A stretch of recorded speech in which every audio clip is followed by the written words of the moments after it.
वज़ीर बल्दियात सिंध सईद गनी, जो कि लोकल गवर्नमेंट कमीशन के सरबराह भी हैं, उन्होंने पहली मर्तबा यूनियन काउंसिल्स यानी यूनियन कमेटी या यूनियन काउंसिल की सतह पर सिंध भर में रीजनल डायरेक्टर जो काम कर रहे हैं 17, 18, 19, 20 ग्रेड के, उनको इज्जत बख्शी और एक इजलास तलब किया और उनको पावर्स दी।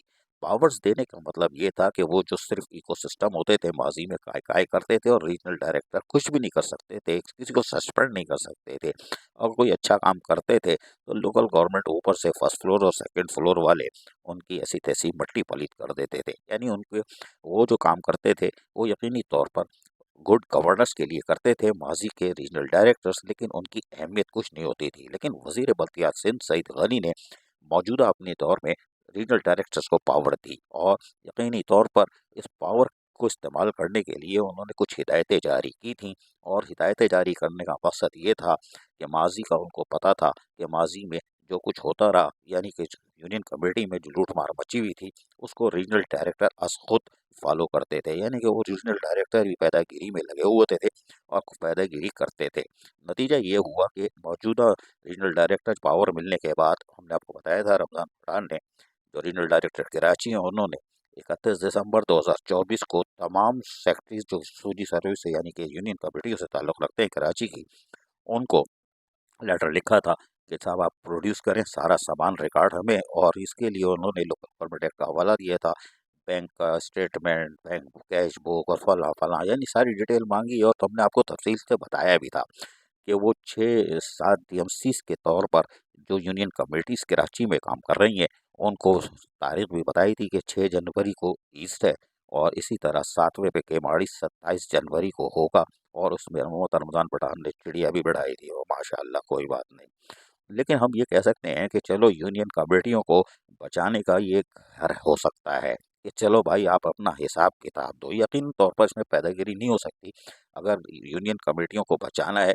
यानी वो जो यूनियन काउंसिल्स होती हैं, यूनियन कमेटी होती हैं, ये कराची की जो है वो लूट मार करती हैं और फिर फंस जाती हैं। और यार आजकल तो पब्लिक अकाउंट्स कमेटी भी पीछे पड़ गई है और यकीनी तौर पर 33 काउंसिलों को उन्होंने शोकास जारी किया है। यूनियन कमेटी की तरफ भी आएंगे तो यकीनी तौर पर पंडोरा बॉक्स खुल जाएगा। और इसको बचाव के लिए यकीनी तौर पर शायद रीजनल डायरेक्टर ने कोई कदम उठाया है, क्योंकि माजी में जाकिर हुसैन रेदान जो खौफ की अलामत समझे जाते थे, वो बार बार कहते थे कि भाई यूनियन कमेटी वालों लाइब्रेरी बनाओ, ज़मीन पर काम करो ताकि तुम्हारा बचत का घर हो।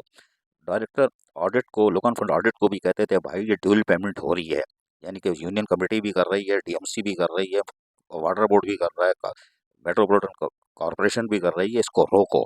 वो गुड गवर्नेंस लाना चाहते थे जाकिर हुसैन पठान, जो कोई खौफ की अलामत थे, और उन्होंने बैंक अकाउंट सीज किए थे। लेकिन बाद में आने वालों ने 22-23 करोड़ रुपए भी गायब कर दिए। यानी कि अवाम की दौलत थी वो मन सलवा बढ़ गया, रेवड़ियाँ बढ़ गई।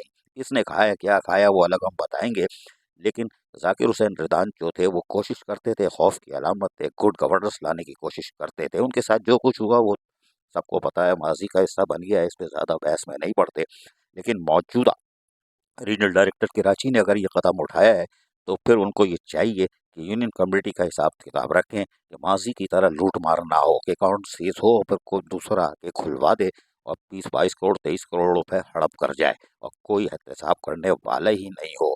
जाकिर हुसैन रिदान ने पूरी कोशिश की थी और यकीनन उनके साथ जो हुआ सो हुआ। लेकिन बहरहाल मौजूदा रमज़ान पठान ने ये लिस्ट जारी की है, तमाम यूनियन कमेटी को बुलाया है। अगर ये नेक नियति से काम कर रहे हैं तो यूनियन कमेटियों के जो सेक्रेटरीज हैं और चेयरमैन होंगे उनके बचाव का ये घर होगा। अगर वो सारे दस्तावेज़ देते हैं और गुड गवर्नेंस ले आते हैं तो यकीनी तौर पर ये एहसन इक़दाम होगा। अजीज़ आरिफ, केबीएस बलियाती न्यूज़, कराची।